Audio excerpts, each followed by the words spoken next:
How do we do this on just right here? Can we hear us now? I hope we can. Okay, make sure your red light is on. That's, I guess, directions. Sorry, you guys. Put those mics up so we can hear. So, and when you're going to speak, just make sure you state who you are before you speak. So, because there's people that are watching that really don't know any of us, so it's probably a good idea. So, okay, and this is the agenda we have set forward. We do have Michael Mix here from the city. He's our water manager, and just wanted him to go first. Is that okay with everyone, that he can do his part first, talking about water treatment and water testing at the lake, and then he'll be able to go on his way and get back to work. Is that all right? Yes. Absolutely. All Okay. right. Good morning, everybody. I am Michael Mix, the utility director for the city, and I'm here at the invitation of Nancy to answer questions about water quality at the lake. So what are the questions? Michael, if you could start by giving the results of the testing that's been performed, I think that was quite good. So. Okay. Good morning, Mr. Allen. Have a seat. Sit over there. Wherever you want to sit. He's our city commissioner representative for Fort Scott. President. President? Oh, really? Okay. Not really. They were Okay. just kidding when they said it. All right. Don't forget to turn on your mic, Mr. Allen. It's already All right. Go ahead, Mr. Mix. Thank you for being here. So if you want me to read off the exact micrograms per liter concentration, I don't have that with me. But in general, as far as the HAB program, HAB is HAB, harmful algal bloom, and the state does have two different programs in regards to harmful algal blooms. And the one that makes a sense for Lake Fort Scott is for recreational bodies. And the way it works is simply that anyone out there, any lake resident or visitor, if they notice a harmful algal bloom or what they believe to be one, they can report that to the state. And then the state will probably ask them some questions and could come out and sample. And this actually happened a couple weeks ago. So they did sample, and this is the first time, as far as I know, they've ever done that at Lake Fort Scott. And the results were that there is some algae in there, but it is not harmful. And so just out of an abundance of caution, we were under what was called the watch. And so we had a few signs posted, and now that has been rescinded because they tested and the results are good, indicating that there's no harm, there's no danger. So does that make sense? Yes. Do you know what that phone number is, so we can kind of put it out there? Of the would it be the Kansas Wildlife number? Is that the number they would call? Yeah, KDAG. The Kansas Department of Health and Environment. This might be his direct line, but the gentleman that runs that program, his name is Joshua Cullum, Cullum. Okay. And this might be his direct line, but it's 785-207-3114.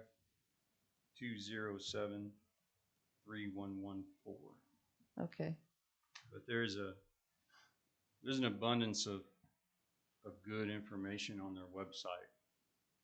If you see any of those signs out there, they actually have like a QR code that you can just scan with your phone. It'll lead you directly to very helpful information on their website. Thank you, Michael. Are there any other questions from the group? I just think this was something we've been asking about for months and months and months, and I thought it was necessary to call it in and see what was going on out there. And Michael had questioned, well, it's getting processed once it gets to the city, which is true. But I think we were more concerned with the wildlife drinking out of it, the fish, whatever they do to ingest it, and then people catching the fish, people eating the fish, swimming in it. And there's actually still people swimming, so we want to make sure that it was all safe for them. So it sounds like you're going to be keeping an eye on that too for us, Mike? That's not my intention, no. I'm not normally out there on a regular basis, but again, the way that program is designed to work is anybody at all, if you have concerns, just call it into the state, and they're really the ones that administer that program. Did you say there was a simple way to test it by gathering a bottle of it or something? There is. It's just called the jar test. So the instructions for that can be found on that website, and and follow the instructions. But just to very summarize how it's done, you throw your water into a mason jar, stick it in the fridge overnight, and if it floats, if the algae floats to the top, it could be a toxic type, and if it sinks, it's probably not a harmful algal bloom. So the state, when you talk to the state, they may actually ask you if you've done that. Which is Mike, good. I may be speaking out of turn here, but I'm just wondering, do you think it's a good idea that, I know you said you're never out there, Yeah. but do you think it's a good idea, being that you're in charge of the department that is handling that facility, the way I understand you are anyway, that you do make a trip out there every once in a while and let the people here know also that they can call you to report these type of, and then you can get that jar and you can do that? Of course, call me if there's any way I can help. Give me a call. But it doesn't make sense to sample on a regular basis unless something's observed out there. Well, absolutely, but I'm just saying, rather than Nancy, if she observes something, do I want Nancy getting on the shore and going down there and getting a bottle of water, and then Byron's typically going to probably push her in, and then now we've got a lawsuit on our hands. So yeah, there's some. I mean, yeah, there's some logic. If I would need to ask the city manager, but if he's okay with me doing that, yeah, sure, I could be like a liaison between the I just think that's probably state. a better avenue rather than calling the state every time that because if we tell the residents call the state every time, then they're going to get tired of us calling the state. Yeah, we'll have some cry wolf, and then we won't be able to get them down. I did provide the jar test instructions in a PDF file to all of the lake residents. Oh, thank you. Via email. I say all of the lake residents that I have an email for do have that. So they're able to do it. And again, you're supposed to collect the water a little bit below the surface, not on top of the surface. They seem to think that was important. So everybody should have that. Yeah, I think it's good that everyone that lives out there or has property out there, when you're out there, to really observe and see what you're finding, because Michael is not out there every day, and you can't expect him to be out there every I had day, several residents send me pictures. Yesterday Uh-huh. was a bountiful day for the green. Yeah. The green algae, bountiful, because the water was calm, and that's when you do see it the most. That's right. So several pictures. Well, one last time, I would encourage everybody, if there's any level of question or curiosity, to check out that website, because the information that's there is really helpful. I learned a lot myself from reading some of that information. If we live out there, we need to be more educated about it too. I know I needed to be. So, Michael Hoyt, if you're going to speak, you need to go to the microphone, please, and tell who you are. Is this more of a winter or a summertime event than a wintertime? Yes. And I'm okay. Thank you. Any other questions for Michael Mix? Michael, you might give us your phone number. 620-215-6319. 6319. Okay. Is that your cell? Yes, sir. Oh, All right. So, dangerous. any other questions come up? Well, I think people are reasonable with their requests. So I think if you see something that really doesn't look good out there, then we need to do that. And also, Tom is a really good resource. If we see something bad in the lake floating around, we want to make sure he knows too. That's always good. Any other questions, Mr. Allen? No, I'm good. Okay. All right. Thanks a lot, Michael. Appreciate your time today. Okay. We'll go on to the next, to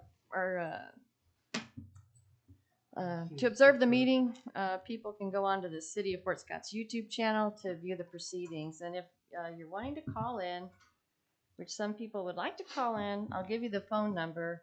If you want to call in to the meeting and if you have a question in that way, the number to call in is 620-724-9910. 620-724-9910. And then you have a participant number is 515698, and then you do the pound sign. Can Okay. everybody hear us on this thing? On the phone, is anybody on there? Jim Harris is. Can you hear us, Jim? Is it loud enough? Okay, we're just turning you down in case you. We're getting some feedback, so I'm gonna turn it down. Okay. I wasn't asking your permission. No, I'm just kidding. Can you hear us still, Jim? Thanks, brother. Okay, good. All right. Approval of the August 7, 2021 minutes. Did everyone have a chance to look at those? Is there a need to read them out loud, or can we just go to approval? Motion to approve as stated. Is there a second? Second by Harold Martin. Any discussion? All right. All in favor, say aye. Aye. All opposed, nay. Yippee. All right. Safety update. Mr. Graham, can you introduce yourself and just give us an update, please? Thank you. Yes, I'm Tom Graham. I'm the Lake Patrol Officer. We had just discussed the algae, and where I've seen it the most is about 3/4 of the way up on 190th Street going south in the two coves that really have no residents. I'm very glad that you said that it was not a problem. And when the signs went up, it was very well received by the public because everybody stayed out of the water. I set one more buoy out, and it was a result of a buoy that had been in the water for years, but it only had chain on it that was made for a day. So now it's in there properly. The third thing, I have received a canoe that was floating. It's green, it's beautiful. Somebody needs it. So I've got it there at the house. If you're the people that have it, give me a call and we'll get together on it. And Mr. Guns, I want to tell you that the people that work for you are doing a wonderful job. Speak into the mic, Tom. And we thank you very much. And that's it. What's your phone number, Tom? I don't tell anyone. I'm married.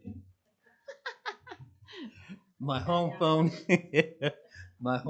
is 620-223-1114, and my cell phone is 224-4718. And really, what should people report to you?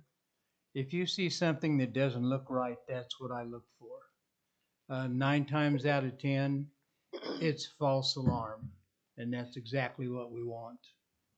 The people that live at the lake and they're down there, usually we kind of take care of each other, and it's a good thing I live there. I'm available all the time.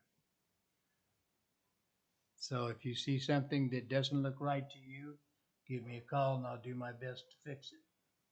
If it's a bad thing, like a guy's beating his girlfriend or she's beating him up or something, you need to call the police department, which is 223-11. Oh, excuse me, that was my phone. 1700, 223-1700. And that's the police department. And they need to know if something serious is going on. Okay. My response time is faster than theirs. So if you give me a call, I'll be calling them on the way out. Are your hours decreased in this fall and winter season? They have been to 4 hours a day, and I still do all 6 lakes. Okay. Any questions or input for Tom from the audience either? Anybody? Okay. Thank you, Tom. Appreciate everything you're doing for us. Old business. The sale of the lake lots. That's what we'll discuss first. City Commission, would you like to discuss that? Sure. This is Mr. Allen. So the sale of the lake lots has been a hot topic for quite a while. How they were going to be sold, so on and so forth, and when. And it was, I mean, it was a mess, I guess, to say the least, to figure out what method we wanted to sell them at, and so on and so forth, and finally, it's all came to fruition. I suppose you would call it the fancy word for it, but so these aren't those ones you got that special stuff on, is it, Tom? Put me to sleep. Makes you smile. Yeah. So anyway, they have been sold, 3 of them. The other one's going to be auctioned this coming Friday, I believe it is, at 4 p.m. And that one's held by Lance Anderson Auction. And it's going to be, in my opinion, that'll be a pretty exciting day. You can find it online. Also, there's already bidding right now that you can do. And there'll be live bidding at that point in time to go ahead and play on it too. One of the deals that happened is real estate's a different market right now, and there's new terms being thrown out. First and last, escalating. That's one we've never heard of before. You know, typically back in olden days, 6 months ago or a year ago, if somebody was asking 120,000 for something, you'd get beat up on it. You know, the first offer is going to come in, it's going to be 100, and you say, well, 115, I'll go 105. We're going to meet 110 at the end of the day. But now it's not like that.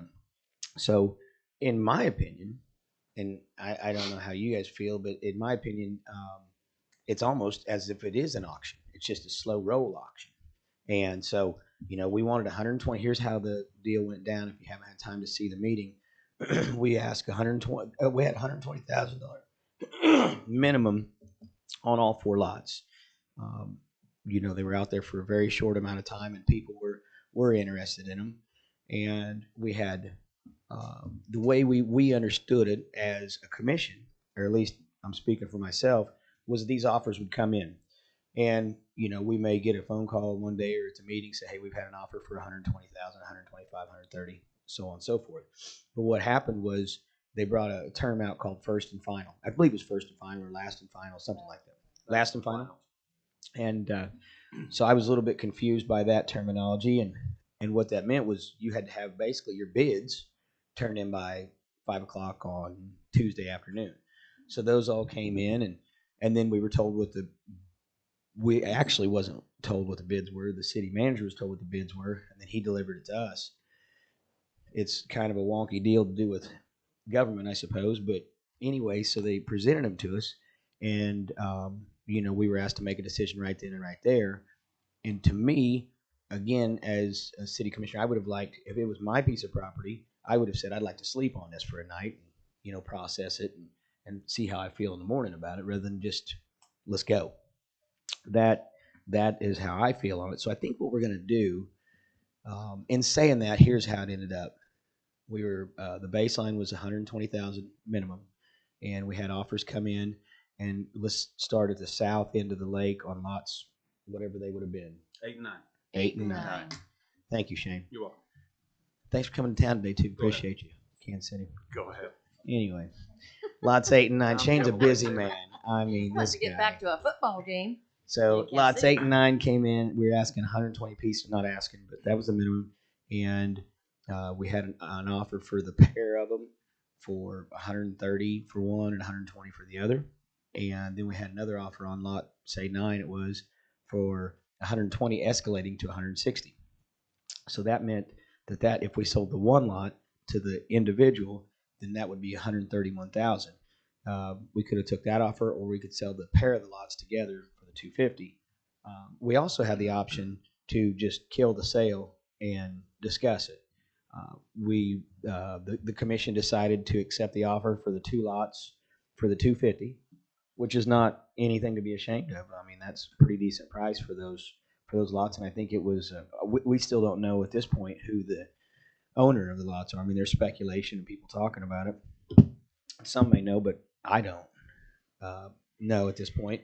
Then the second lot would have been one up front. The Jared League Bailey Lions had On the north end.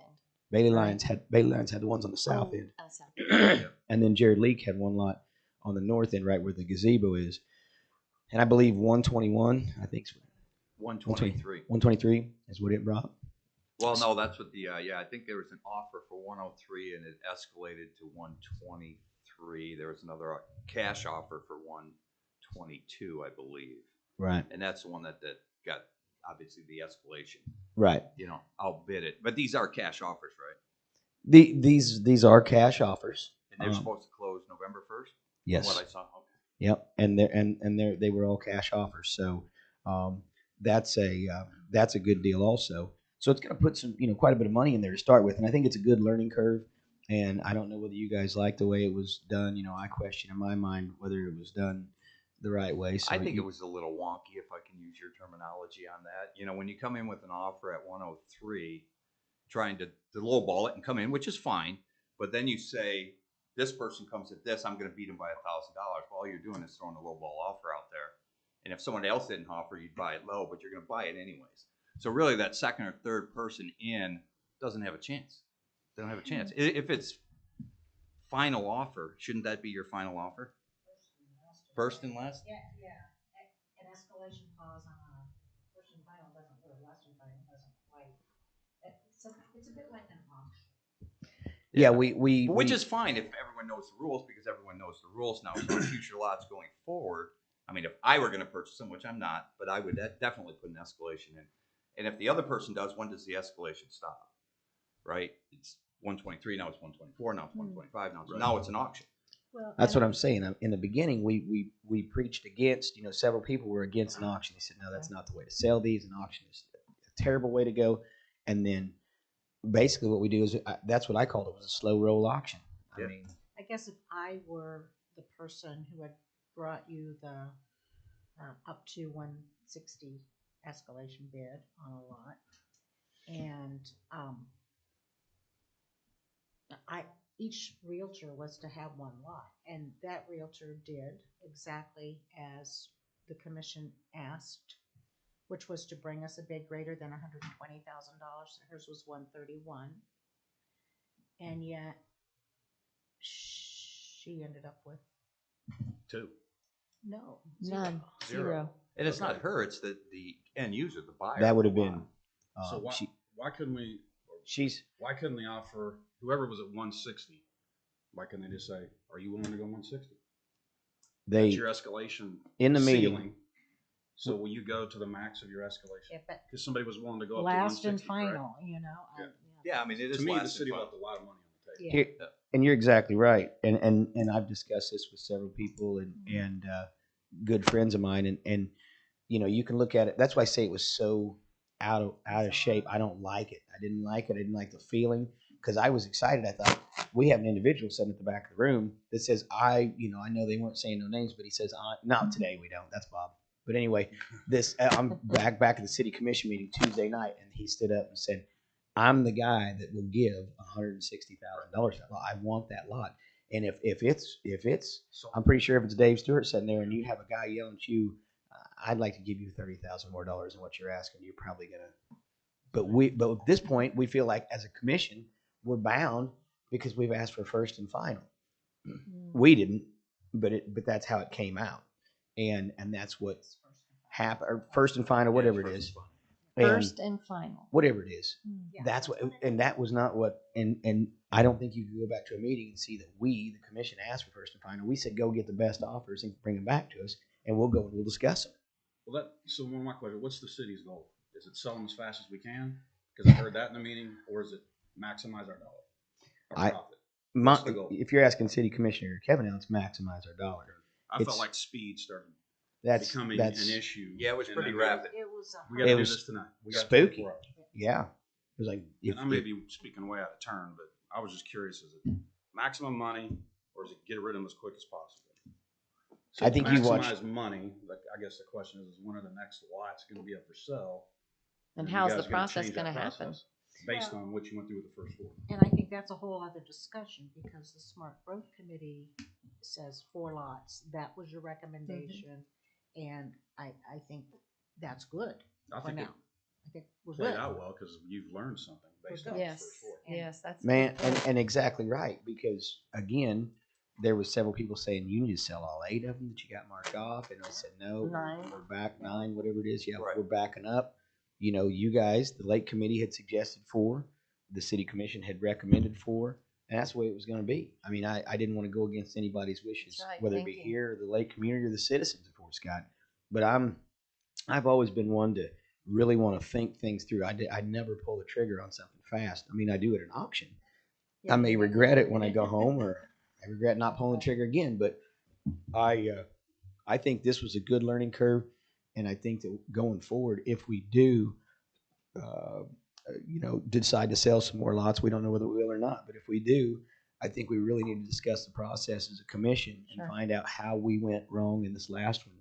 If they believe we went wrong, I'm only speaking for myself, because myself says I did not feel comfortable. As a matter of fact, I abstained from the vote because I didn't feel comfortable. Yeah, we saw that. I can't take having I somebody. wondered why that you abstained, so now we know why. I can't take having somebody in the room that's saying I'm so adamant about having this lot, I'll give this much money. Sure. You know, I don't know whether it was breaking the rules. You could watch. I asked the attorney, "Is this breaking the rules?" No, you could shut her down, but I don't recommend that. You know, and so anyway, we that's where it's at. So we sold them all, and then we have the auction on Friday, Okay, 4 p.m. good. And the other lots that have been staked, because I've seen a bunch of stakes on the north end, but those have not been targeted like next for sale. No, those lots are not going to be sold anytime soon, because what we had done was with the previous city manager, he said, while you're out here, it was ag engineering that marked them off. And rather than to have them come back, because it's really hard to get engineers and everybody out to, or not, am I saying that right, engineers? Whatever, surveyors. Yes. Surveyors. Yeah, because they had their survey equipment stolen on the south end down there. But it's hard to get surveyors out anyway, so we might as well just go ahead and knock some out while we're there, in case we do decide to. That way, Do you Good. think that we could ask them to go ahead and drop pins? I think that's very. I think they're already there, and I want to. That's one thing there's been several times I want to go by and just take them up myself, but Yeah. then I think you should grow up a little bit, Kevin, and ask permission. Well, I just think Something it's we can do. confusing to people that they're all staked out and they're like, well, I'm just going to wait for those. That could be 10 years. You know, That's I right. mean, Right, here's that's right. the crazy part. You know, I mean, like for instance, Phil, the neighbor across the street, he says, I would like Oh, to yeah. discuss having that lot across from me, and it's not for sale. So we're having to take phone calls after phone calls. Exactly. We're getting So- offers all over. We want to buy this piece over here. We want to buy this piece. Well, it's not for sale. Just Yeah. because we sold Memorial Hall doesn't mean we're going to sell City Hall. I mean, it's just like now everybody's thinking the whole they're thing's throwing. up. Yeah, they're Yeah, throwing but I offers think out. it's confusing. So if we could just make sure the pins are dropped and take up. I think those- they're already there.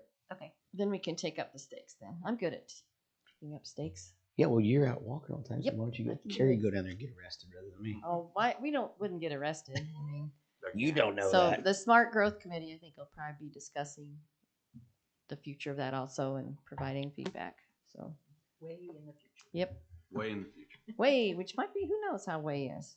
Well, and Okay. that's the thing too. I mean, the more you visit with your commission or whatever, not necessarily me, but with the city, if you had a representative come there and talk, because again, keep in mind, city commission can do whatever they want with that lot. They don't have to come from the Smart Growth Committee. It don't have Right. to come from this committee. Right. I mean, they've made it very, very out there that these are only recommendations. This is only a committee, Right. and you guys can suggest what you want, but the city commission can overpower that any Right. given time. Right. We understand that, but we've also made it clear that anyone off this board or anyone off our subcommittee are happy to participate in those meetings whenever. Yes. Right, But right. I think instead of just saying to participate, sometimes you just have to be there. Right. And just knowing someone's there to, Well, yeah, I just mean, things come up. we got a lot of boards, and that's a good thing because they suggested that years ago. But I don't mind having a board for every department we have, but they need to be active, and need to bring those suggestions, and if nothing else, call in or get on the agenda, put it on the agenda. Do a and public discuss. comment. So, Mhm. so is it what our Lake Advisory Board wants to state right now, or just to agree with, is to the additional lots that have been marked off would not be sold anytime soon, meaning in the learn from future. the process of the first one. Right. make adjustments. And that's something just to allow out in the public and also to share with the commission, maybe at the next meeting as a public comment from our group. Is that something we want to confirm at this point? David, go ahead. What's the city gonna do with the funds? Okay, so that's been a That's the good news. yeah, More good that was a news. huge Yay. fight. That's been a year-long battle, and it's staying at the lake. It's all going to go to the public campground. Whatever the smart growth committee is going to be recommending, and Doug Gunn's going to help with that. We think we'll have that discussion coming up. Fund that has been set up for it. We set that up. We're gonna do everything from put docks out, newer docks on Scortino side, down where they used to be, down there by your guys' little hook. There used to be a dock out there. Would love to, and this is just me speaking again. Love to look at putting a dock down there. A lot of fishermen go down there every night. Building, whether it be a shelter house or shelter houses, concrete pads, getting it fixed up. I mean, attracting, not that we have terrible clientele right now, but the nicer your facility is, the more people are going to be apt to come in with their $250,000 campers. So Kevin, that's something we're going to discuss when we go to the smart growth and planning update. That's something that Shane will be sharing with us. Thank you, Shane. So, for Mr. sharing. Allen, are you planning to be on that subcommittee or just to provide input to them? Yeah, if I can be. I mean, unless Good you to guys have provide some somebody else. input to Shane's group. That'd be good. Oh yeah, I'll tell them what to do. Good. That's what you Nah. call supply input. Okay, are we ready to go on to the next item? The sewer district update. Any updates from anyone? My understanding was that the agreement was to be signed and approved by the county commission and the city commission. I don't know if that's happened. Jim, are you there? Jim Harris? Can you update on that sewer district interlocal agreement?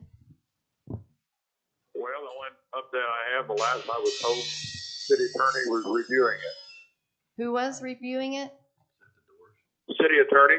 The city attorney. Okay. Yeah. Is there any way to help We get have- that move forward? We need that done. Of course, we can keep pushing, of course, but keeps going back to city attorney, county attorney, et cetera. I'm city county counselor. But we got to get it out of the attorney's hands so the commissioners can sign it. So, Mr. Kevin Allen, can you push that ahead a little bit more with the city attorney? We need. Yeah, to as a matter of fact, Jim, we have a meeting. When is it this week? on Tuesday. Yes. Yeah, we have a meeting this week, so I think we could probably jot that down as part of our discussion to come to a solution and be done with that deal. Yeah, we have people that are going to be building out there. They kind of need to know what the expectation is and what the agreement is. We'd all like to get that finalized. Yeah, I think that'd be a good portion of our discussion Tuesday. So I put that down. Okay, good. Your working group together on Tuesday. Yep. Okay. What time is that meeting Tuesday, Jim? 12 o'clock. You get lunch, I think, I know that's a big deal. and it's still open to the public, and it's going to be done. Where's it going to be? The meeting will be Empress. Okay, thank you, Lindsay. Thank you. Okay. All right. Let's go on to the smart growth and planning update, including the survey. Of the Yeah. link. This So- is Shane Wood. The survey, it's complete, and I know I was going to email it out, but at our last subcommittee meeting, we had some questions. I thought, well, I'd just wait and we could talk about it today. The plan is I'm going to blast that out to all the email addresses you have.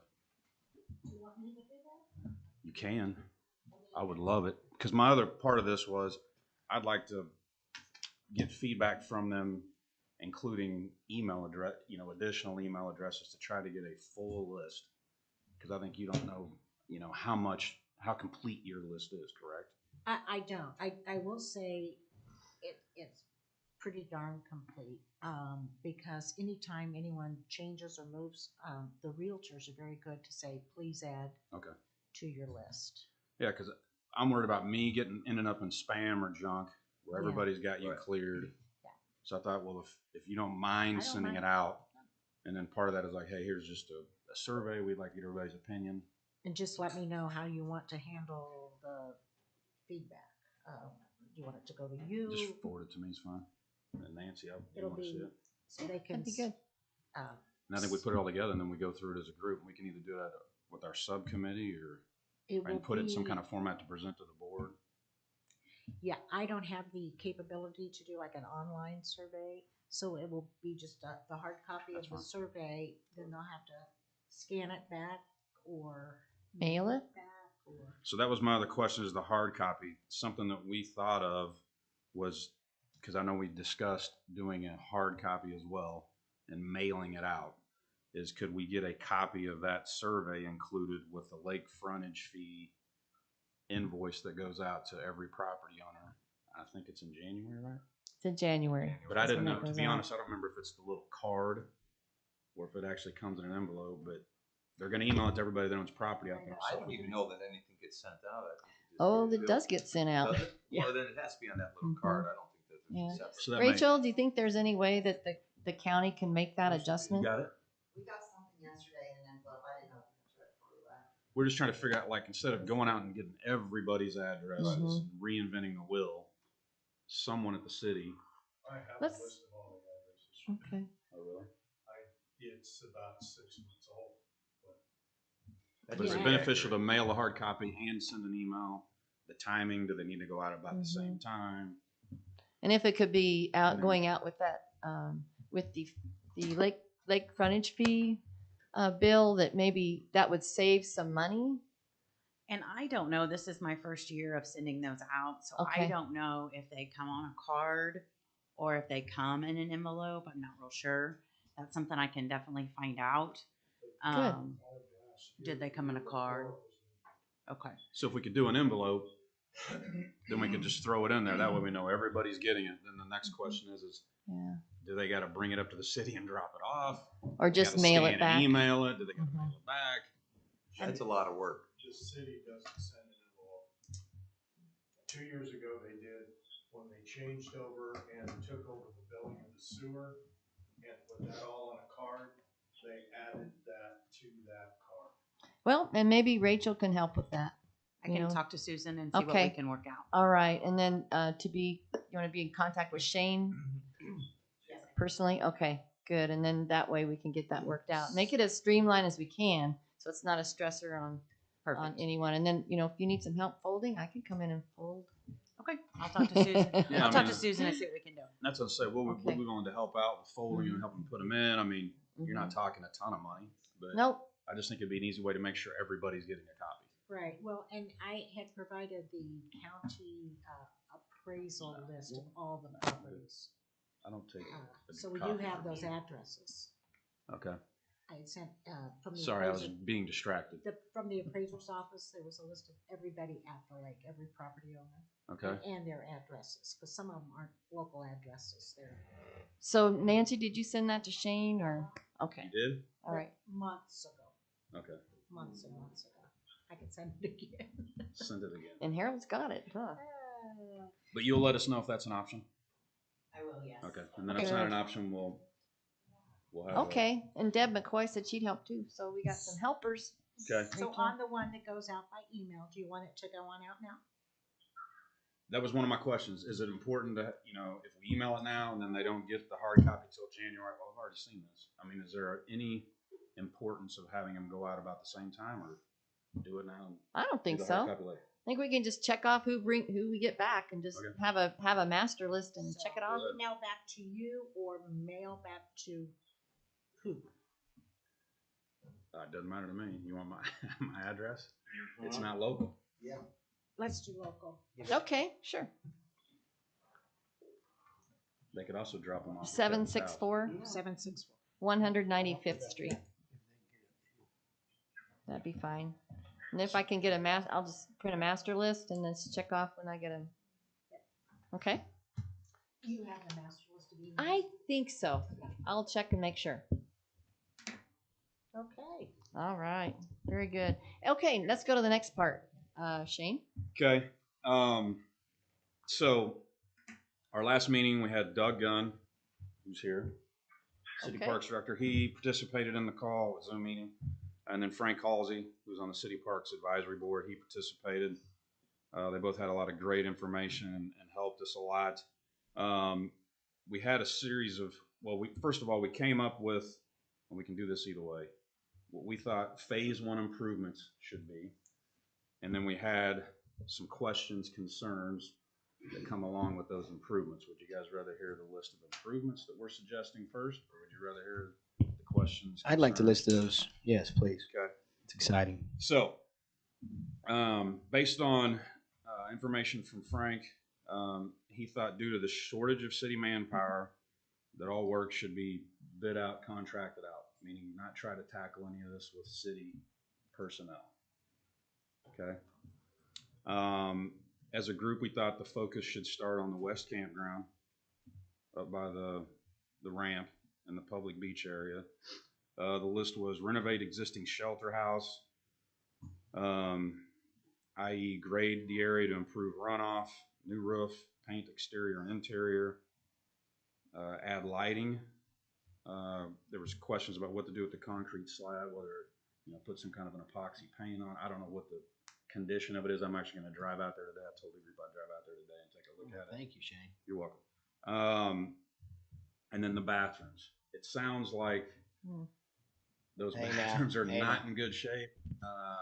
No one even was for certain where those bathrooms drain to. No, there's no There's no a- restroom. there's like- There's no restroom. No. There is no But there's restroom. just- It's porta potty. There's Way two. back in the day, there was no restroom in those boarded up areas. It's it was weird. I don't understand what was going on there. We can look at that today also because it was just like they were little additional rooms built for. Yeah. Okay. And you're right. It needs restrooms, especially in that park. Now the other side, I can see it being a primitive, having the porta potties taken over there. Well, let's But- focus on the west side because that's what. Our Sorry, section Shane. is. Go ahead. Okay. So, get bathrooms working or get bathrooms installed. And then did I say security cameras? So that's kind of in a nutshell on the shelter house. Okay. Then we talked about level and area for tent camping. We would propose that this would be on the north side of the campground. Build an RV camper hookup area, including pad, power, and water. And then we thought maybe start with a small number, say 5 sites, with ideas of future expansion depending on how those would go. And that would be on the south side of the campground.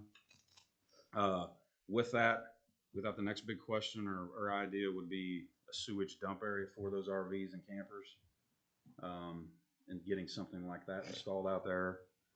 And then we threw out a playground, like a fire pit area, and then long-term, maybe even like a shower house. So that's a long list. That's probably a fair amount of money. We didn't put any dollar figures on any of this because I think our goal was to put a list together to propose to the lake board and to the city. And I like it. I mean, and that was basically what we've been discussing the whole time.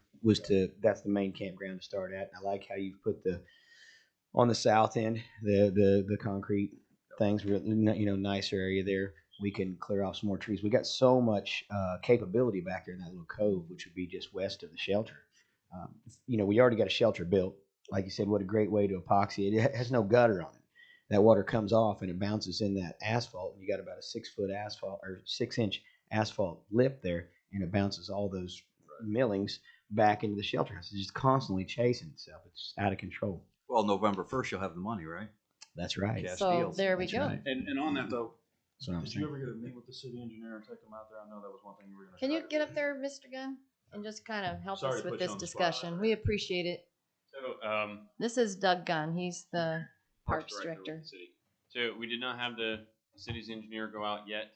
It was a funding thing. We wanted to make sure that the funding was in Good. place just in case the ideas of the scope of work that the engineer would do is within the contract that they have with the city. Absolutely. I didn't want to We incur ran any into some problems costs there. outside of the normal contract that the engineer has. Okay.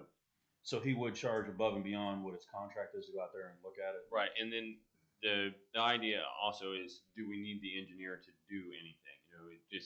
Do we need them to give us a site plan or something like that? better? Is that something that this committee can do or the city can do? Or is matter, We could do that. right? I mean, it's such a simple. right. I don't need. We you- need campgrounds on the south. We need, RV hookups over here. There's already electric. It's, it might just be a matter of having specific contractors go out and say, here's where we want the pads. Here's what, we need 50 amp hookups. We need water hookups. Okay. I mean, I think it's pretty simple to put a price together, right? I mean, concrete's going to run so much a square foot. We all know what that's going to And be. is that something that, Doug, will you help facilitate the expense Absolutely. part and just give it a budget so that we can get that supplied? Absolutely, because anything like that, I would have to present to the city council anyway. So it's, Okay. it's part of the developing a scope of work, getting an RFP together, Okay. that kind of thing, and then presenting it to the council for their approval and to chase those, RFPs and get quotes. Doug, one of the things that we probably need to do is as soon as possible too is get with Rural Water and figure out how we're going to get a meter over there to start, because that's going to be. I think there's some rock out in that area, but yeah, just a little. And Yeah, a lot of so rock. we're going to have to get a meter over there, and at least one to feed those campsites we're talking about and the shelter house. So that being said, we had also talked about, I want to know expenses. How much is it going to cost to get the meter there? And then at that point, if we take it, we can take it from the meter to our little individual sites. I thought about blowing it out as far as contacting a rental company, finding out if you can rent a rock saw, because if you can rent a rock saw for a month, and we had talked with the county a little bit, they may need it, whatever we can share a rock saw for a while, rent one for a month and come in there and get all of our own lines installed, because rock sawing could be fairly expensive also. And if we can contract that out, that's an option too. But I don't think you're ever going to dig anything over there with a bucket. So we need to kind of That's like the all extra planning, lots. sure. We need to make sure what we're going to do out there as far as future expansion, because it would help to put the extra water line in that area too, and figure out our water and our electric is typically overhead. I've went over there and researched that, and it's all poles overhead. So I think that's pretty easy too. Bring that in, and we can bring the poles in, have an offset, and then any expansion to that, setting new poles and things like that, it's not like you're going to dig a hole. So Yeah. it's- Sure. well, again though, that's whether that has that's a lot to do with. Evergy or- Well, it's not Evergy on that side of the lake. It's What is on the other side? Harlan, Okay. and they're pretty easy to work with. They're pretty easy to work with. Are you on? Yeah, and you get paid to have them. You get a check every year for like All right, $11. here we It's go. a big deal. Shane, But, and the group, do you think we should just go ahead and vote on phase one? What the subcommittees put together, and say to go ahead and put that forth and work with Doug Gunn, have Doug give him permission So to develop a not plan?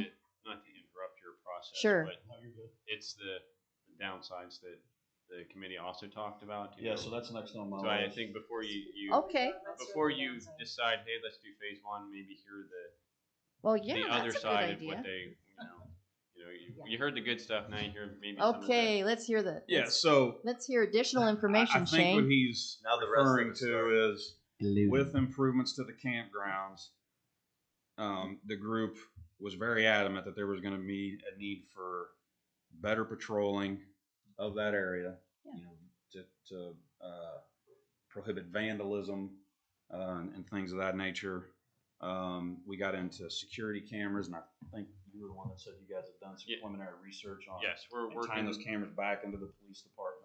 They don't really tie in with the police department. The police department it's called a Arlo Go camera. So it's like a mobile camera that uses a cell signal to use cell data to broadcast what it sees.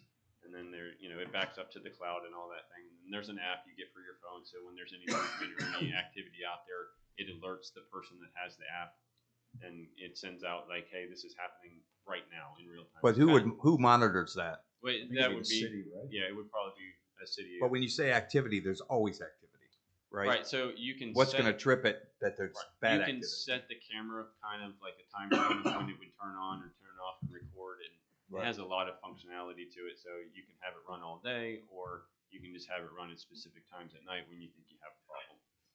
I think having a camera there is going to just cure it. Cameras and lights. Yeah, I mean, Yeah. we That have light- there's Those are the two big things. Right. yeah. We thought. Yeah, Shane would throw parties back in the day because it was so dark over there and play loud music and Maybe not. bring That was a alcohol. long time ago. Yeah, So so, anyway. but part of the planning and development of a budget is also looking at future costs, correct? That's Yeah. what I always Correct. So- anticipate with a budget. You're looking what happened now, to get this going, and then the future Exactly. requirements for maintenance and Exactly. That was one of the. And So- how much of the Yeah. proceeds from these lots? Right. We don't want to just go spend 100% of it on upgrading thing. You're gonna have to keep a fair chunk of that back to get That's the right all- security in place, maintenance and upkeep. right. And I think so that Susan can help with Continues that to be too. nice. Sure. And that was our two big concerns. Well, I think yeah, We and, can and do it. that's a great point, and we've already needed we have a need for part-time help, summer help out there with the employee we have, because we have an employee, right, Doug? One. Yeah, we have one employee, and he's in charge of. He gets a lot of help, from the other crews, but And from the community. yes, and from the community. But as far as the maintenance of the grounds and things like that go, there is one employee that is their job to maintain the grounds, and they get assistance from golf course crew or parks crews, or even the Dolores employee goes out there and helps with trash and things like that. So, but there is a need for additional help for that person, especially through the summer months when there's a lot of activity.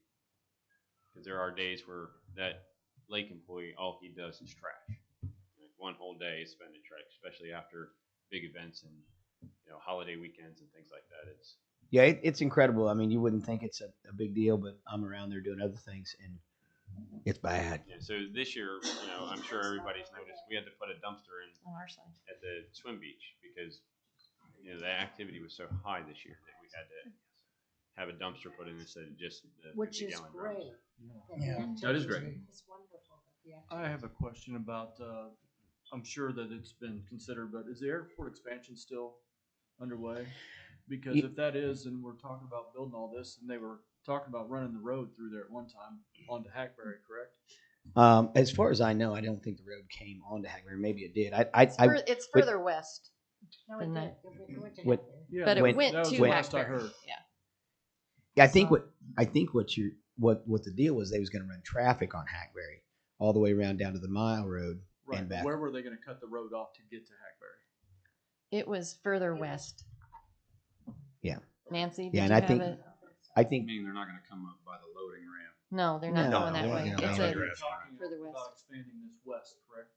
no, just No. Eventually? No, just where it is now. Just where the park is now. to the road. Okay. Right. So there's not ever a future plan to clear some trees out to make more, That's phase I was wondering, three. could you get to this? Could you go to the south?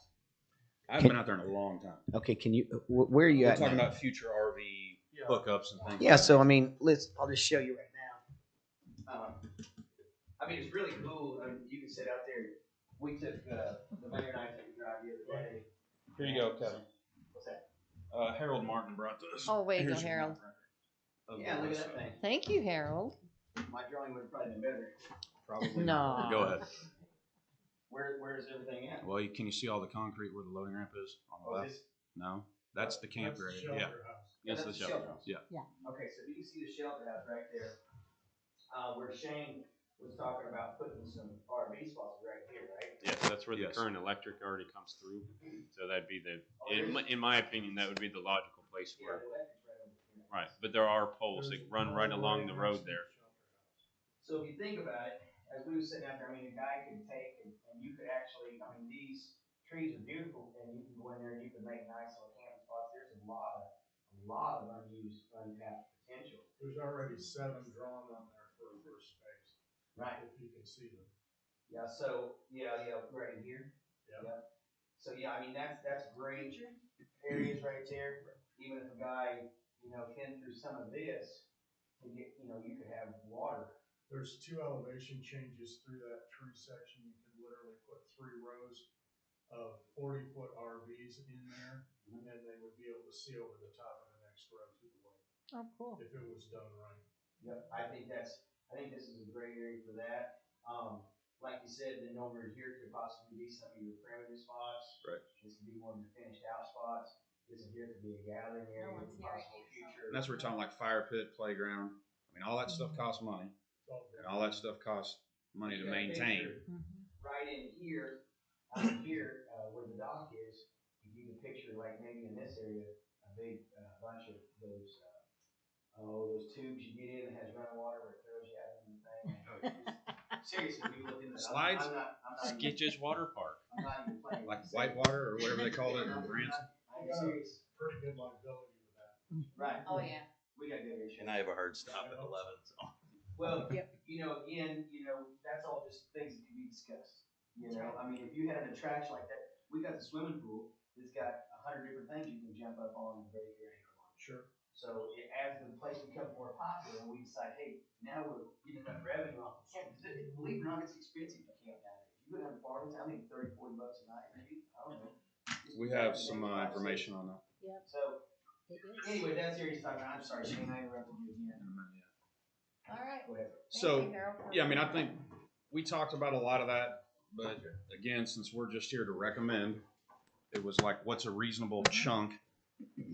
And then maybe to take on first phase and then throw out some, second, third phase ideas, which would be the shower house, the fire pit, the playground, blah, blah, blah. But we wanted to get feedback from the city is, can we find a way to maintain it and patrol it, et cetera, with those dollars? Yes. I mean, Those and need to that's- be built into a budget. It really truly does. And we need to know what those numbers are going to be.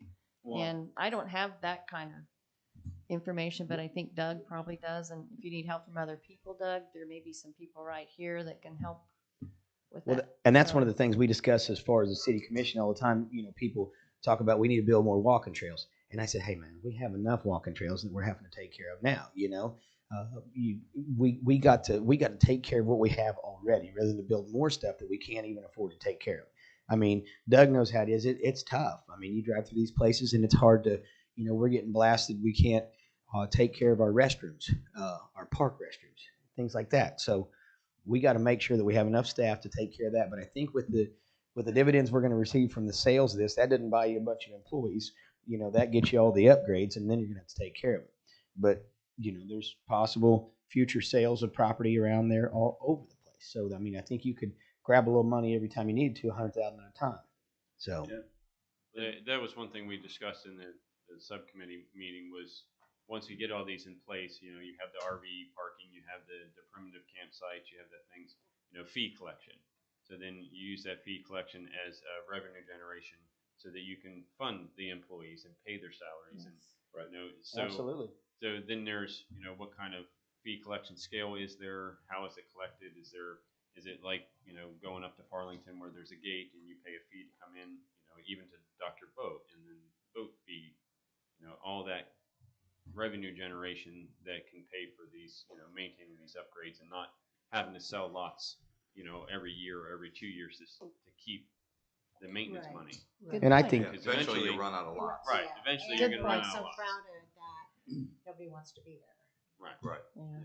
Yeah, and I think that you're exactly right. I think that comes in whether it be from Lake Patrol or a combination Lake Patrol and our parks employee that goes through. It's going to start out so. I mean, I think those discussions are going to be so minimal at this point. We're talking like you said, 5-10 spots. That's Tom will stop by there and get the cash and probably give half of it to us anyway. So. Well, and that was one of our big discussion items, and Becky's actually got some information from. How do you say that lake? Lake Miolo, which is a city-owned lake, but Do you want her to come up now? yeah. So to get where we're going here was we talked about fees. You got the boat fees, you got the camping fees. We thought they should be tiered based on whether you live in the county and city, or if you're out of town, if you will. They should pay a higher fee, whether it's for their boat, whether it's for camping, whatever. And then making sure those fees, if the city's okay with it, you're taking those and putting those into this budget or this bucket of money to help pay for some of the future maintenance and patrolling, et cetera. Good job. So we assigned Becky to go out there and find a lake of similar type and see what kind of fee structure they have, just to see if we were way off base or close. I'll hand it over to Becky. All right. So that was a little Becky tricky. Howard. That was a little tricky. I'm Becky Howard. Hey, Becky. Get close to the mic. Most of the lakes, are part of the state park system. So their fees, are, I think, reasonable, but they also have park rangers to monitor all this, and that's part of, it's all through the state. It's not looking for a city one employee.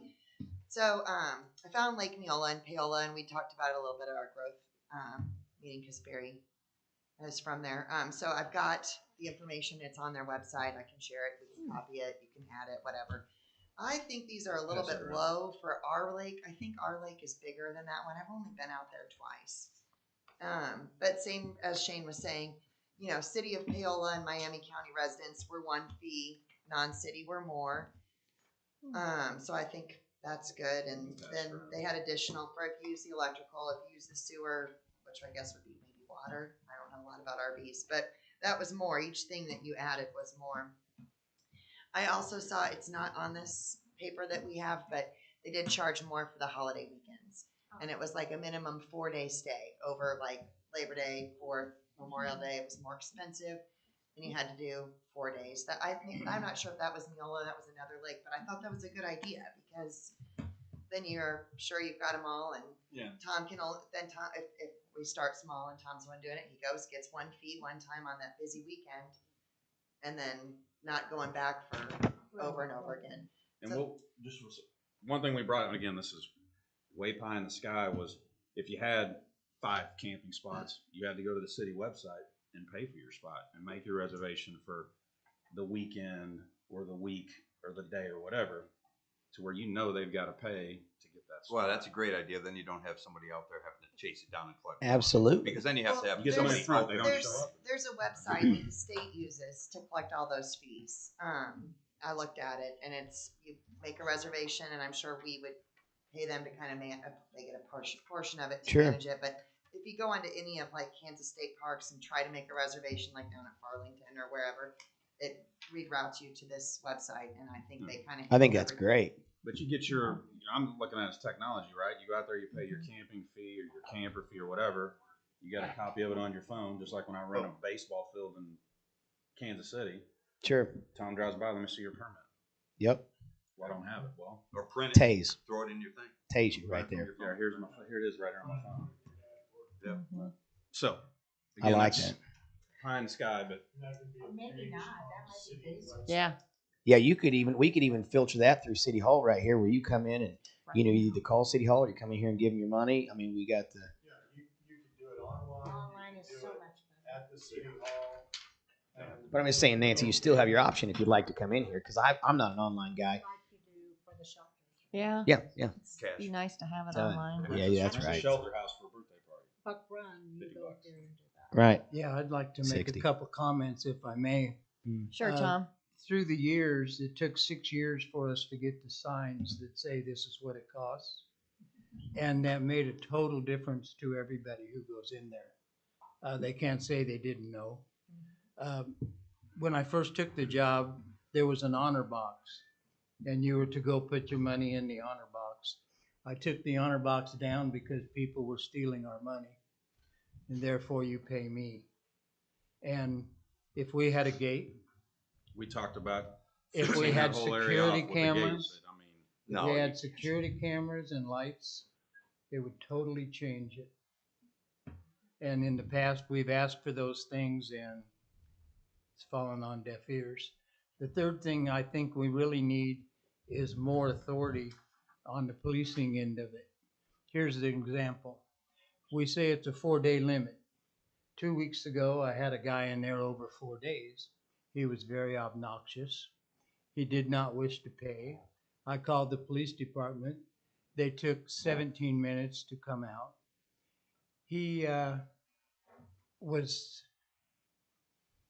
thinking it was my first day, I guess, and was very insulting to me. It ended up to where we escorted him out, and he handed me $20 as he left. Then he showed up on the Sorrentino Park, did the same thing. Okay, when I called the police out there, it was on a Friday night at 10:30, because I thought the least I could do is inconvenience the man. And we found out, because they could run the license number and his driver's license, that he was a baby raper. Ooh. He was from Wichita, Kansas. They only have 3 days to register up here. He was not registered. He had no active driver's license, and the car he had was not in his name. I have no protection to do that. I don't have the authority to run your license. I think when you guys are sitting around thinking about things, you should, that's a good question. That's a real good question. Because I didn't know he was a baby raper, but I know now. And how many other people out there are wanted? What about warrants? If you can't run each car that's out there, how do you know if the guy escaped from Oklahoma or not? All right, so that's some good points, I think, to raise with Travis and Shelton, the chief of police. Yeah, this is my stopping point. And how, I don't know how Mr. Gunn works with the Department of, the safety with the with the city's The officers. reply that I had from the chief over the cameras was they steal those. Well, if we make some recommendations and it's up to the city to approve that, then Well, if we we're need hoping $50, I'll be glad to buy one. Yeah. Nancy, Have did you you have something? talked to Travis about the potential of your being able to run licenses and issue or look at warrants? For 7 years, yes.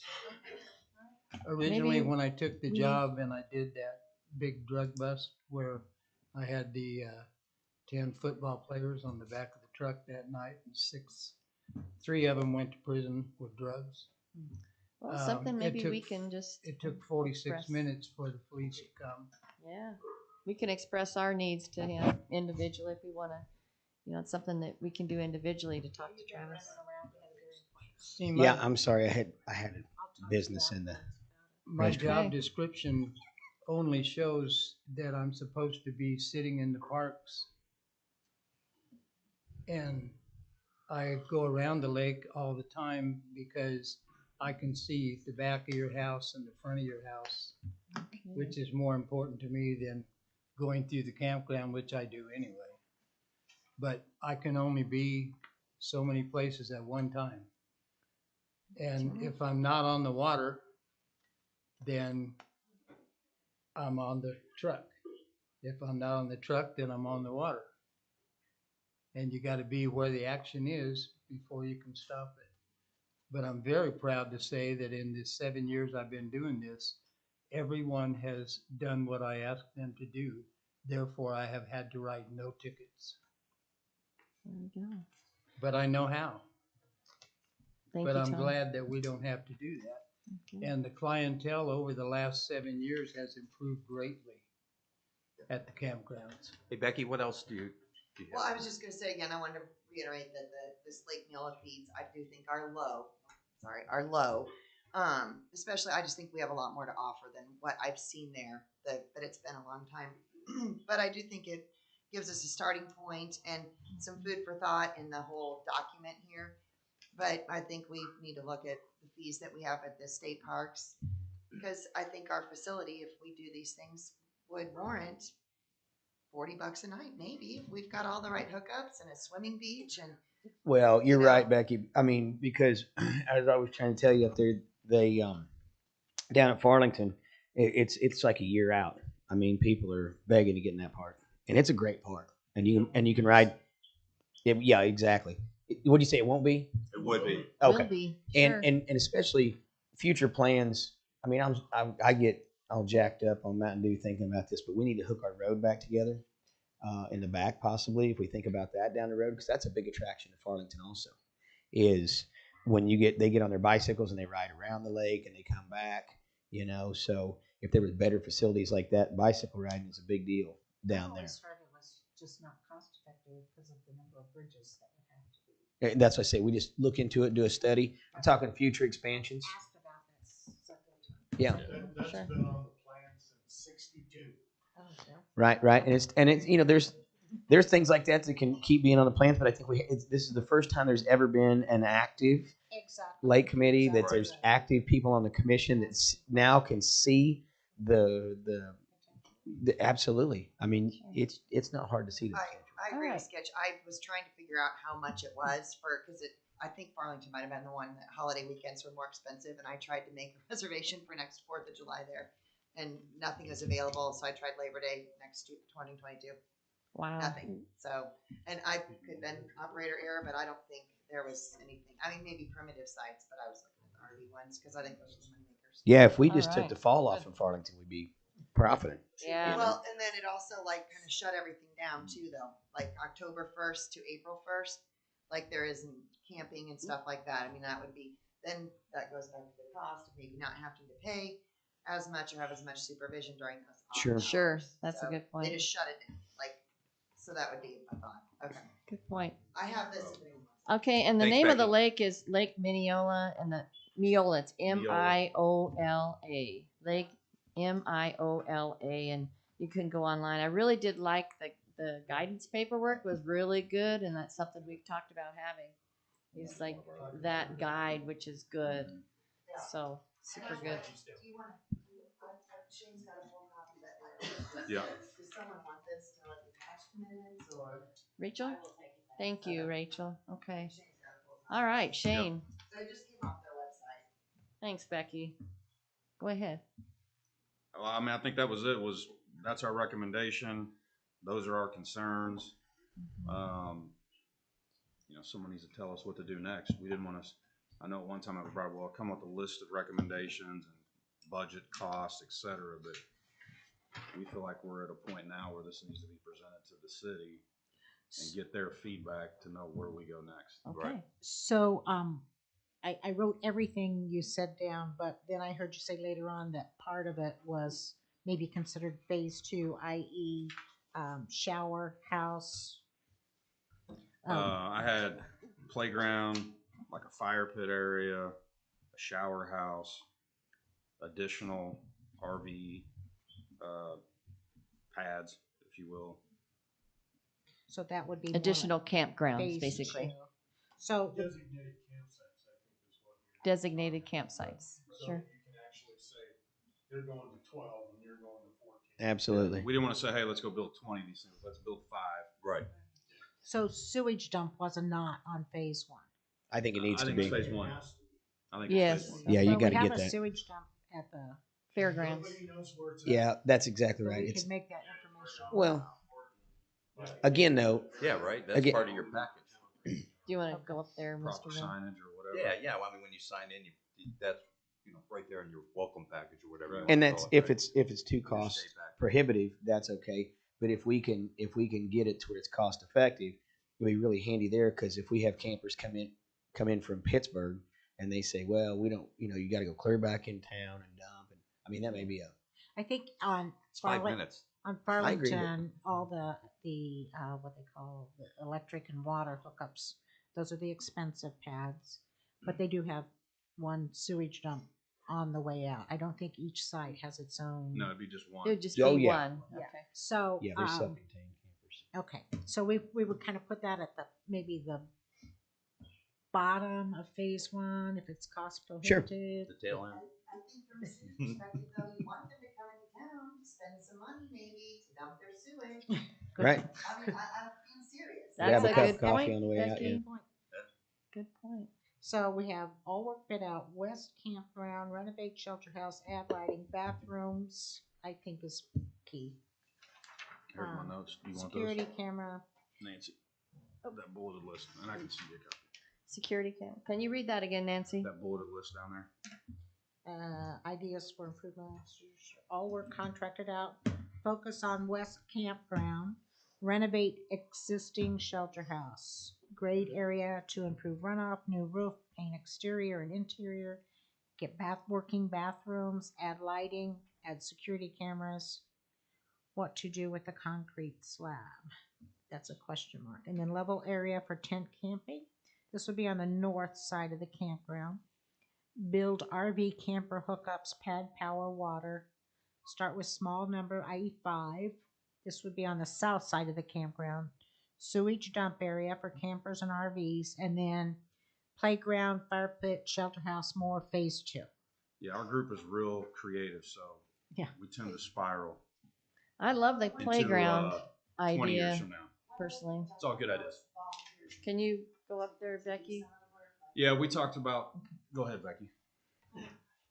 Thank you. Like lake cleanup day once a quarter. Yeah, another volunteers thing we to talked help. about was, would there be maybe some National Honor Society students needing hours, or Boy Scouts working on Eagle projects that would maybe be interested in helping do the big fire pit, or their local lake residents, or that would maybe be willing to do or maybe even a contractor, maybe be willing to do the roof on the shelter house, and then his information goes out to all the lake residents if we need a new roof. I mean, like, I'm not saying volunteering some of it, but we kind of wondered if we could reach out, since it is a city attraction, Facility, that yes. maybe would there be people willing to volunteer there? I mean, Well, you have that school right there. Yeah, they do all kinds of St. things. Martin's. I was just gonna mention that school dean, we reached out to him on a personal level about hiring some of the students. Right now, they don't have a manager to manage those students for that. But every Wednesday is a community service day for them. And enlisting them in doing, if nothing more than picking up the park. Right. I think since they use part of the park, Yes. soccer field, they Man, were all in on yeah, you're hitting a home run there. I mean, because we have a lot we have some people that complain about them using that. Is okay for them to use that piece of the ground when it's That's the parks decision, I think. yeah, and so yeah, maybe that's some good trade off, and then they can go over there on that Wednesday and pick up rocks and throw them out into the water that are hanging out on the side of the hill at the campground. I mean, really, there are things though that people could do, volunteer their time, like cleanup day, that we wouldn't have to contract all this out. Right. And maybe Good there's point. some local people that would be willing to donate something. I don't know. I think there is. I think there's a lot of local effort. We've fixed up parks, tennis courts, Main Street. I mean, we have done. Craig Campbell's a big part of that. He's good at organized groups. So is Josh Jones, the mayor. They always step up and create groups like that. So if we could get I think that's easy. Yep. All right. So we probably won't solve for that today, but so I think we need to make the question, yes, which we'll need a motion. is to what is the motion? I guess is to Deb, do you want present to to the city use that commission. little microphone over there? Do you have something to say? Our city representative, city resident. Oh my She's got them both, man. Well, I think you need to. I love the things that they're doing, but make a motion to start working on getting a plan together, the budget, what it's going to cost, and what about just to draw out a plan so that everybody can see exactly where things are going to be. Do you have that? That's what Harold's got it. This is my own idea. But that's okay. But that's okay. It's a visual that people can look at and some stuff on it, and it pretty well follows what Shane was saying. yes. Perfect. Good. Harold, thank you. Yes. That's good. I don't think You need to Shane's use looked at that it. little microphone, Harold. It's pretty cool. So, Doug, I guess, and or team, do we present this to the commission prior to having a budget for it, or do we wait until we have a budget for it and then present it to it? That's what we You thought. need We this. thought the money. because we have. Cost estimation. Yeah, Yeah. got money. And Can there's that several people happen, on our Doug? subcommittee that have construction backgrounds, development backgrounds. So I think we're capable of putting some of those budgets together, but it was like, why go through the effort until we get If some it's kind of not- feedback from the city? So Okay. the Let's proper start- process now let's would sit be Doug. to say you guys say, okay, well, we're going to advise to move forward on the process of phase one is to take that to the city commission and say, these are the items in phase one that we would like to pursue, and then they would tell the city manager. The city manager would then tell me, hey, start pursuing getting quotes or bids or develop an RFP or.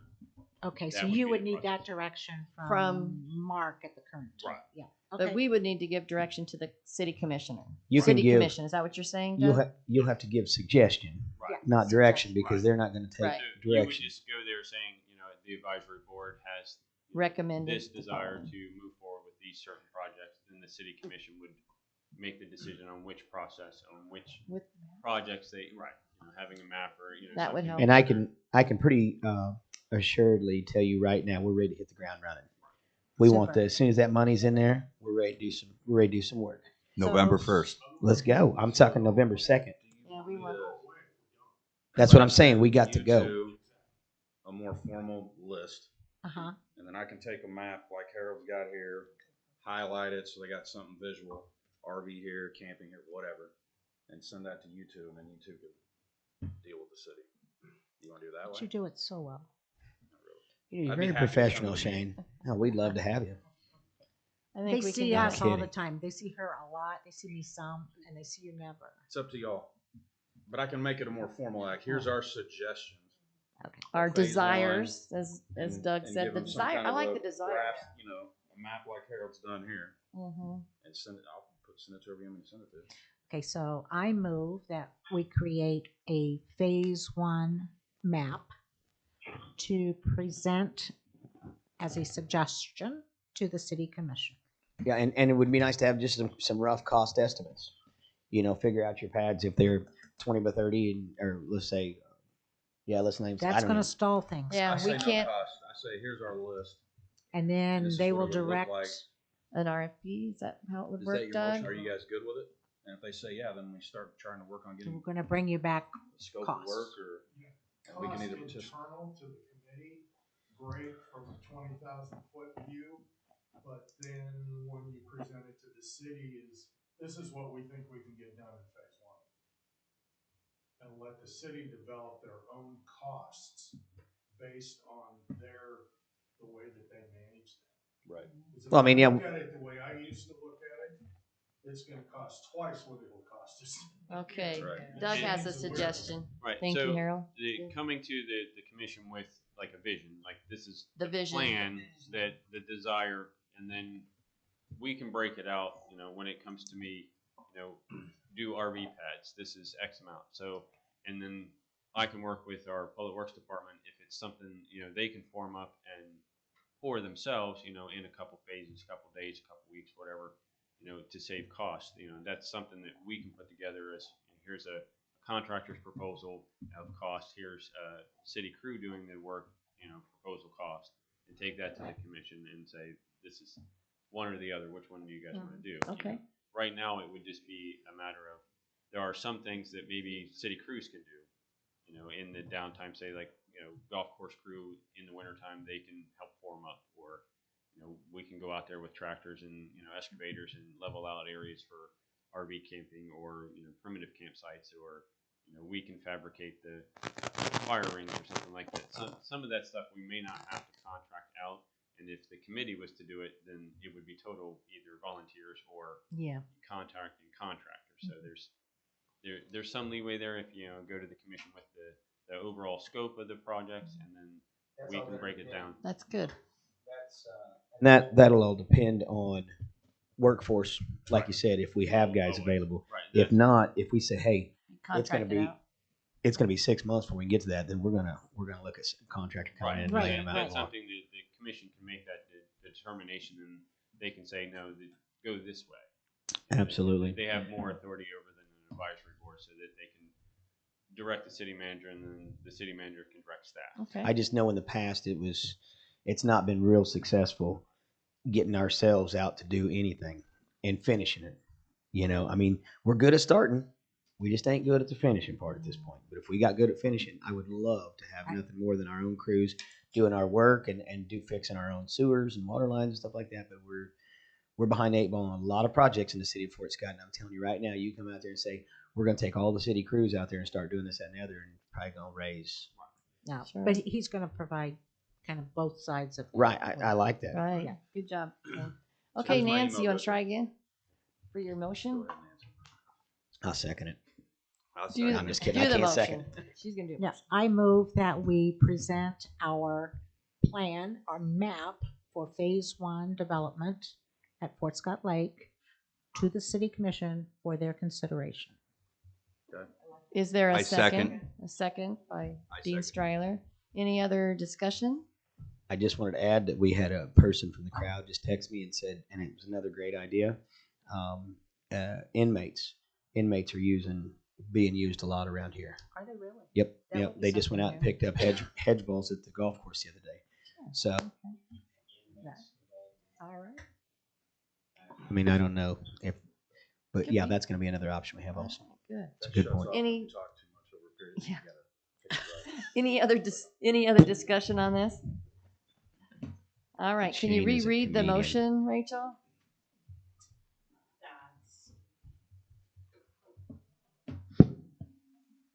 The motion was for phase one map to be taken to the city commission for suggestions and their consideration. Is that it? That's it. Okay. All in favor? Aye. All opposed? I hear none. It passed. Thank you so much. Good Well discussion. done. Thank you Well for all done. your Well hard done, work. everyone. Thank you. No problem.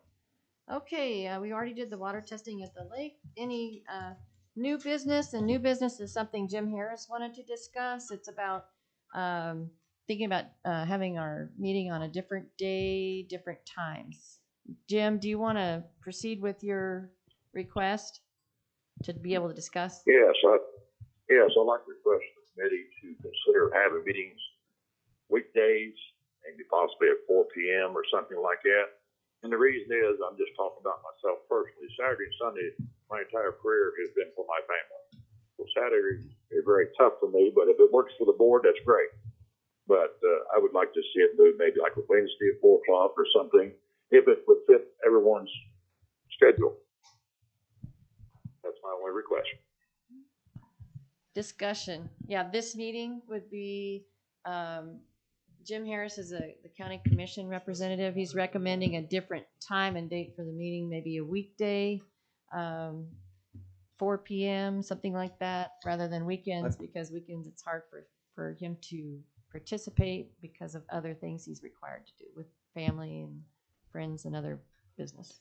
Jim, I think one of the reasons we have had the lake meetings on Saturday and Sunday is because of the out of town.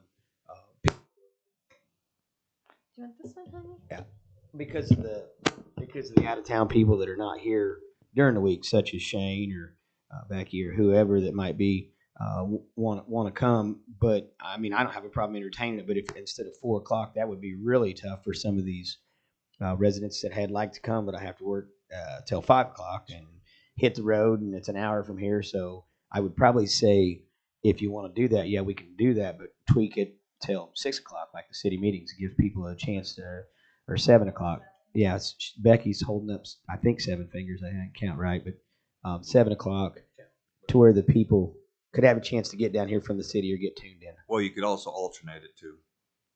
Yeah, exactly. I mean, we could alternate it. We could have a meeting on a Saturday, but we want you there because I don't think we can get along without you. The participation is very helpful. Go ahead, Harold. Yeah, no, I agree with Skitch. Trying to do a meeting at 4 o'clock during the week, it's not going to bother me. I'm retired, but most everybody here is working, and so 4 o'clock is almost out of the question. Shane, since you're out. I'm fine with weekdays. Four would be tough. 4 would be tough. Okay, so weekdays would be okay, but 4 would be tough. 7 would be better. Is what I'm hearing. 7 is better if we do a weekday and maybe alternating. 6, 7. And I agree with Skitch, 6 p.m., 7 p.m., that will work. Much better for me personally than a Saturday. But What are you doing on Saturday? Trying to be. I said Sleeping in? 6 p.m. or 7 p.m. We heard you. I heard Deb, you. do you have any feelings about it, Deb McCoy? No, I can come whenever it is. Whenever, okay. Dean, No, I have no problem with it. Nancy, Yep, no problem. David? Okay, so. Like Harold, I'm retired. I just do nothing all day. All right, so. Was it alternating? Was that still something to consider? So Wednesdays, was that our day? Wednesday? I don't care. Wednesday is many times a church night for people. Yeah, I mean, just for me personally, because I travel end of the week or beginning of the week's better. Wednesday's usually a difficult day for me. Yeah, it might not hurt to be a Friday night. Oh, No, it'd never be a Friday night. No.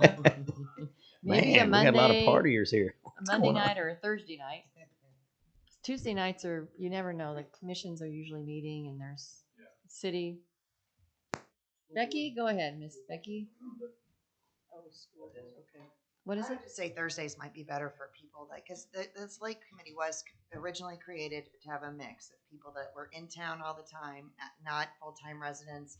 And I think if, as people wanted to bring concerns to the committee or attend these, I mean, that's what we want. We want a Right. supportive environment. And like, I mean, I work part-time, so I can usually make it work, but I think a Thursday or that then maybe they just take Friday off work or whatever would be better. Because that was what the original committee was to have a big mix and kind of inclusive of everyone and everyone's needs. I just think that should be considered. I'm fine with the weekday. I just would say later in the week, running into the weekend. Yeah, I would say a Thursday is probably a good night. Thursday at 7? Sure. All right, sounds like a good plan. So we will do that for the next meeting and then decide how we go forward from there. What kind of turnout we get and such. Is that agreeable? Do we need to vote on it? I don't think so. Okay. All right. So we're gonna do it. Our next meeting will be on a Thursday. Okay. Any other new business? We need to set a date for the next meeting. Yep, but we're still, that's coming up. But we could go ahead and, you want to go ahead and set the meeting date for the next meeting, and then we'll go on to any additional new business. So we're in October, November. So we have December, some, January. we'll be going to the city commission with this plan, with this phase 1 plan. So maybe do we want to go to December for our next meeting, or? We're supposed to meet every 3 months. Every 3 months, but depending on what's happening, sometimes we've gone every 2 months, which was this one was in 2 months after the last meeting. So if we're talking quarterly, it would be in January. So that may be too long. Do you want to do the 9th of December? 9th of December? 9th or 16th. Probably earlier in the month would be better. People might be having Christmas parties. Okay, shall we? And if there's no business and we don't feel like it's necessary, we can always kind of vote as a group by email if we don't really have any business to go. But I think we probably will. Or if we have anything before them, I guess. So that would be the 9th. The 9th of December at 7 p.m. Rachel, will that work for the city? I'm sure it will. I'll double check the schedule and let you know. Jim, is that okay? You got that information? Yes, that works for me great. All right, so our next meeting would be December 9th at 7 p.m. here at City Hall. Did you get that, Mr. Allen? December 9th. Yeah, and if we have to have, I mean, the only thing I could see is if we want to put something together quicker. I mean, we could definitely contact everyone because if we get, if we get this money and we're ready to do some work and ready to put some things together. November 1st, right? That's right. Okay, well, We're gonna have cash in hand, so I'm saying we could do some things. So if we don't meet till December, that's kind of, we'll see. a little late. Yeah, we'll plan on December 9th, but if we do need to meet earlier, we can call a meeting. So that's in our responsibility. Mm-hmm. Okay. November 9th. No, it's gonna be December December 9th. 9th. I'm sorry, Okay. December 9th. December. We were 9th. talking about something different. Yeah, he's talking about okay. when we get the money, All let's right. go burn it. Oh, November 2nd. Yeah, got it. Any other new business to bring? Yes. You have a new business item? It came to my attention last week that we have no 20-mile-an-hour speed limit signs between Indian Road and about a half mile into South. And so I got the signs. They're sitting at the city offices now, and we're going to have 20-mile-an-hour signs. So no one can say they didn't know when they hit those roads that they were 20 miles an hour. Good. Thank you. Well, I think it Truthfully, but when you do stop them and say, hey, you just looked at that sign as you drove by. You need to get a Nancy on your side. It came from there. These guys will monitor. We got it. Thank you, Tom. I almost got run over by an air conditioning truck last week. Oh boy, that's right. Mm. That's cool. I did get ran over by a 72 Impala. All right. Any other new business? Okay, how about public comments? I do have an email I wanted to, Shane, did you have something else? No, this email. Okay. I don't know if everybody else is sitting on my deal. An email from Richard and Retha Clark. They live on 195th Street South. 744. 744, 195th Street. Yes. And does someone want to read it, or do you want me to read it? Go ahead. Okay. This was sent on September 26th from Richard and Retha Clark.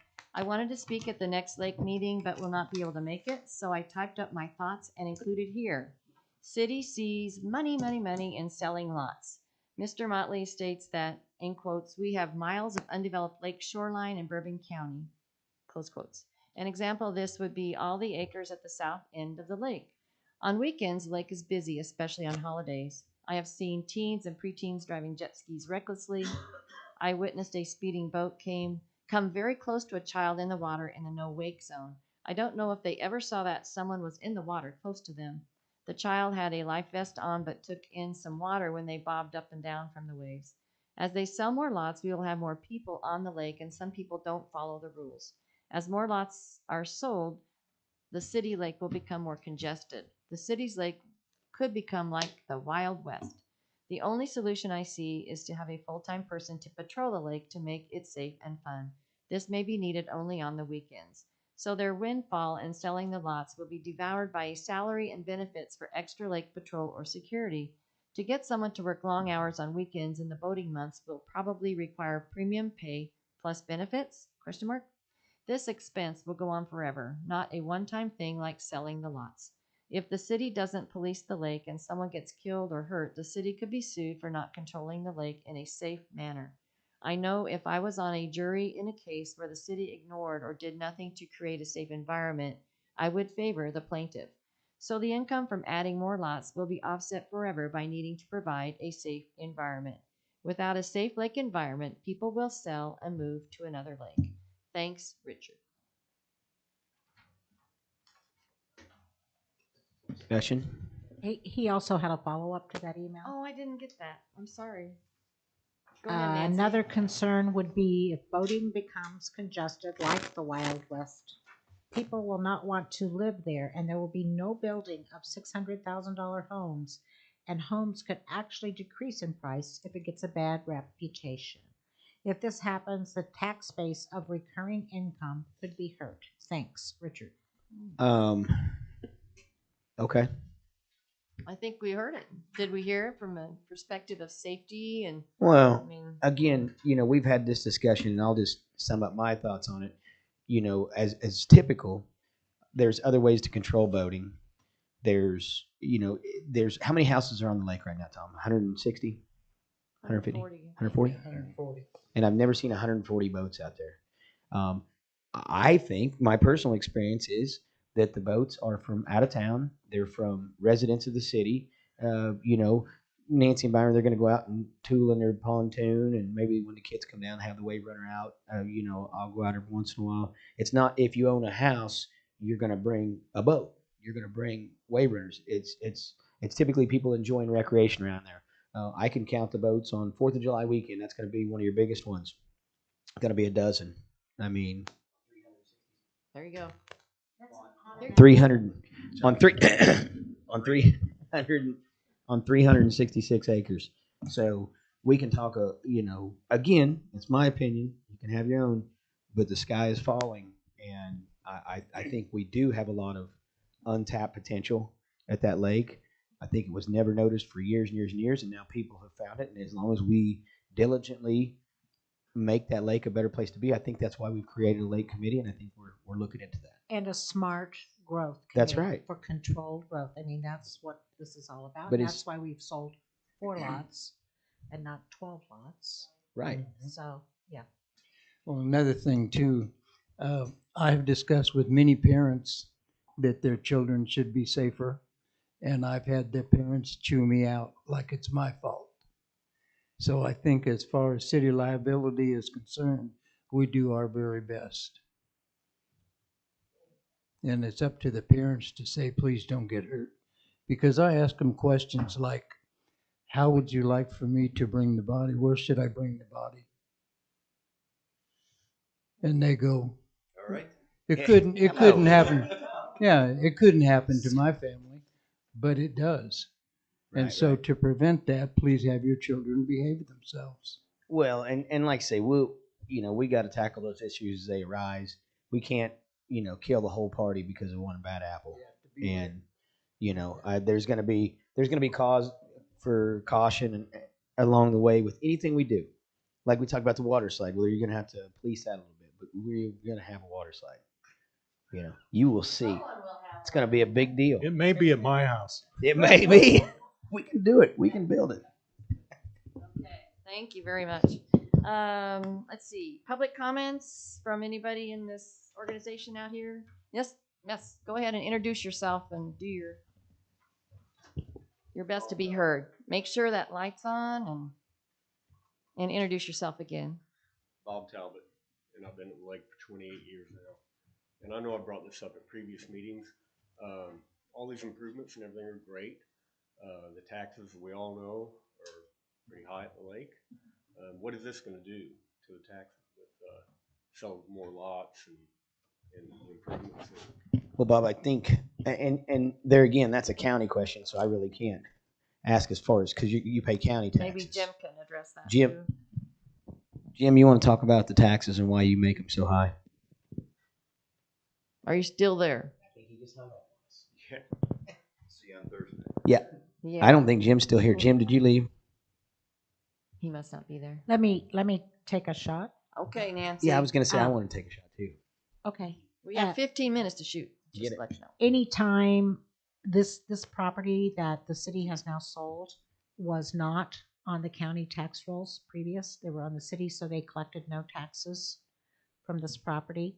Now this property will be held by individuals who will be assessed taxes by the county. So the overall valuation of the county goes up, which should help our valuations go down. Or if controlled properly. Our taxes go down. If the county is fiduciary in their responsibility. The other taxing entities, such as the community college and the school districts, all of those taxing entities need to lower their mill levies. That's my opinion. As their base broadens. Revenues go up. Yeah, I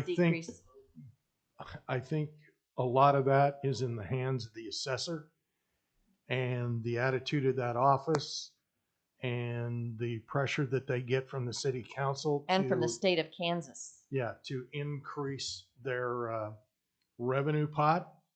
And it's been my experience dealing directly with that office that any opportunity that they have to increase their revenue, they are going to take.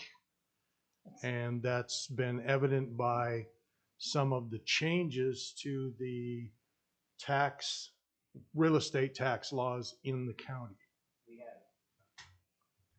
Here you go. We have new management in that facility over there now, and the ears, I believe, are more open. And I believe the more that groups like this speak to those individuals, I think it's going to be better. Because before it was kind of, like you said, it was kind of a don't tell me, we're going to get all we can type of situation. And I don't think we're there now. I think they made some good adjustments over there.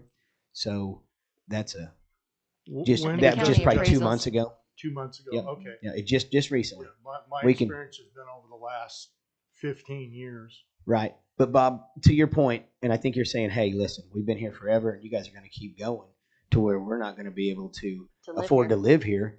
And I get that. And that's with anything, whether it be in town, whether it be out of town, whether it be, because obviously the cost of living is going to go up no matter what. We at the city, we have lowered everything this year, and we're pretty proud of that. But it's going to take a combined effort, and I wish Jim was on here still to talk about that. But Nancy is exactly right. This should offset it.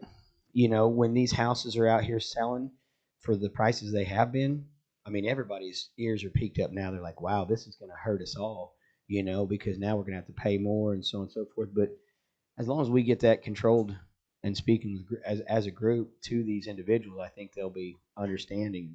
And that's all you can do is hope, because they're going to keep selling for more money. I mean, that's not, and it doesn't have nothing to do with the city at this point, in my opinion, because these lots just sold for typical money.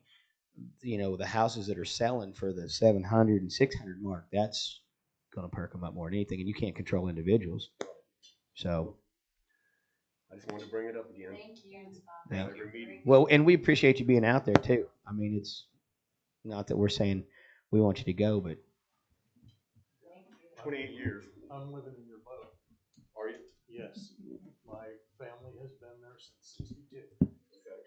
And yeah, we've seen it go from, well, I think the first tax bill was under $200. Yeah.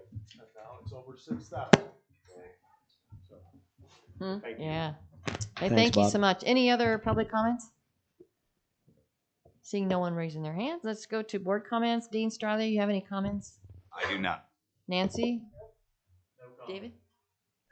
Harold? Shane? No. Tom? No. Deb? No. Oh, Mr. Allen. Oh. no. All right. And you're welcome. All right. Hey, thank you so much for everyone coming and very well, good meeting and thank you. And we'll just keep working on it together. Thank you for coming. Yeah, thank you, Doug, for coming. Appreciate it very much. Thank you, Rachel.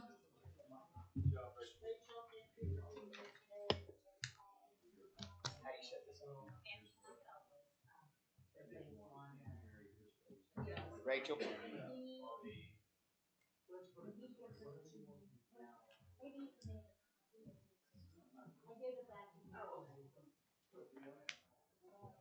His name is Shane. Hey, Shane.